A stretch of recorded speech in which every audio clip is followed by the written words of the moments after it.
नमस्ते सबैजनालाई। म गुल्फाम अन्सारी। म नेपालबाट जर्जिया एमबिबिएस गर्न आएको।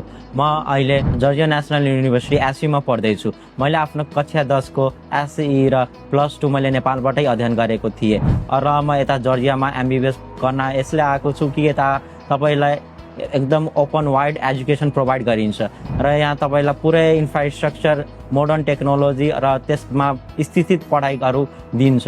यहाँको तपाईको प्रोफेसरहरू, टिचरहरू एकदम क्वालिफाइड छन्। यहाँको टिचरहरू मोस्ट अफ द युएसएमएल, प्ल्याबहरू क्लियर गरेको छन्, जसले गर्दा यहाँको हामीले स्टुडेन्ट विद्यार्थीहरूले पाउने शिक्षा एकदमै राम्रो छ। एसयुको कुरा गर्ने भने एसयु जर्जियामा रहेको टप 5 युनिभर्सिटीमा एक हो, जसले एमबिबिएसको पढाइमा धेरै नै प्रगति गरिएको छ। मैले जर्जिया यसले रोजेको छु कि यो एक युरोप कन्ट्री हो अनि यसमा तपाईँ Georgia one of the safest कन्ट्रीमा आउँछ।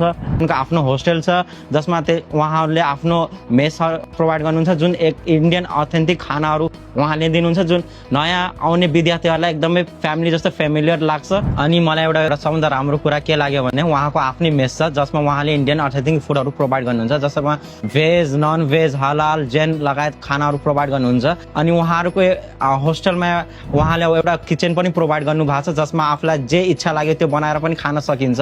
एउटा अझै उहाँहरूको एउटा best of the best thing के छ भन्नाले उहाँले सबै रिलिजियसलाई इक्वली रेस्पेक्ट दिनुहुन्छ भन्नाले उहाँले हरेक चिजमा, हरेक कुरामा उहाँले पुरै सपोर्ट र हेल्प गर्नुहुन्छ, जसले यहाँ बस्ने विद्यार्थीहरूको लागि जर्जिया एक विदेश होइन भनेर एउटा आफ्नै घर जस्तो फिल हुन्छ। धन्यवाद।